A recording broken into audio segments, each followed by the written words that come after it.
Xin chào quý vị và các bạn. Hôm nay mình xin giới thiệu với các bạn của mình có nhất là cái máy cắt cầm tay Hitachi 720W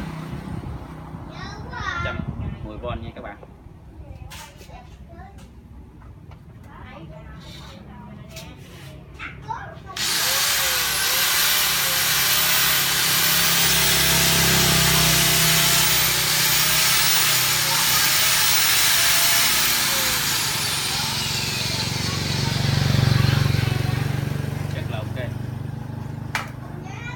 Cái này bên mình bán lại là 500.000. Tiếp theo là một cây máy xích điện 110V hiệu Sindaba. Sẽ cho các bạn coi ha.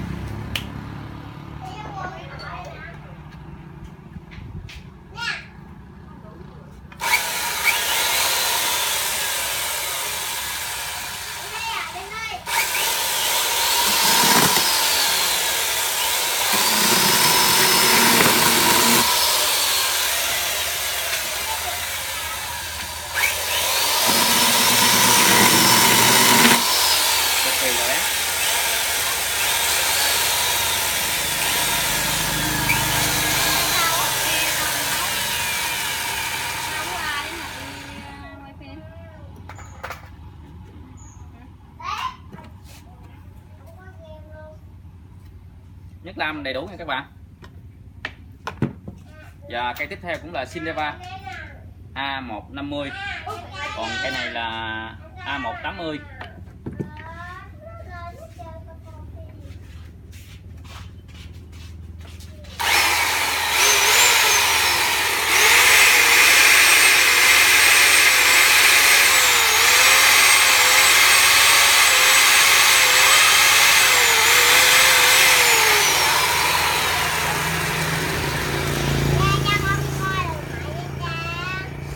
Rất là mạnh nha.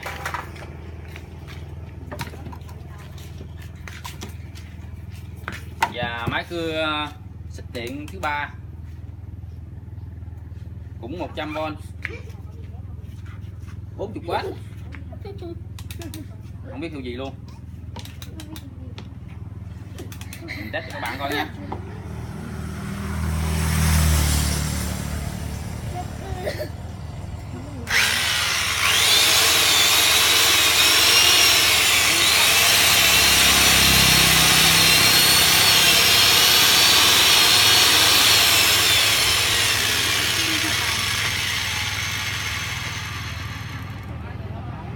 Rất là khỏe.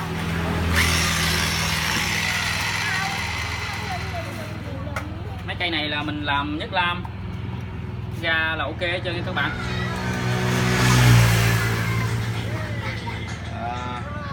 Cây tiếp theo mình xin giới thiệu là máy cưa cây Ryobi cũng 100V.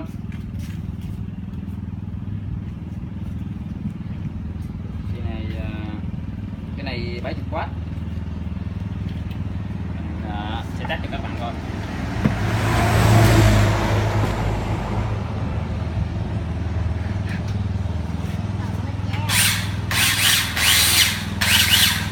Mình sẽ cưa luôn nha.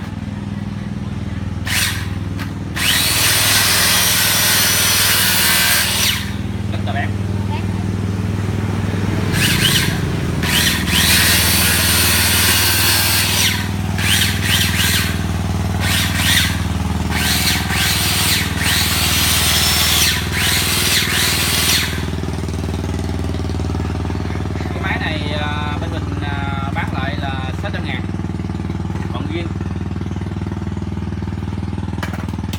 Mình nhập về nó là như vậy, mình chưa có chỉ lau chùi sơ sơ thôi. Ryobi các bạn.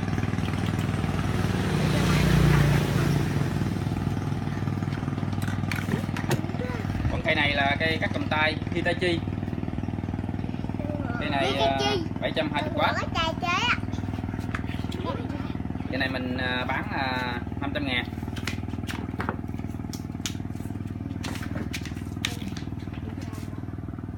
Còn đây là cái bộ chuyển điện từ 220 sang 110V, nó như một cái ổ game bình thường của mình vậy nè. Còn cái chui này thì các bạn găm vô đầu ổ điện 220 của mình. Còn ở đây thì nó có hai nguồn ga, nguồn đầu chui tròn và chui dẹp, ga 110V. Thì cái máy này nó có thể xài, ổ game này có thể xài được cho tất cả các dòng máy này. Cái máy này cái này mình bán 100.000 kèm theo cho đồ của các bạn thôi. Và bên mình cũng cung cấp nhiều mặt hàng như cắt cỏ, cắt cây, thì để bữa nào mình sẽ test cho các bạn coi. Rồi tới đây thôi nha các bạn. Cái gì cha?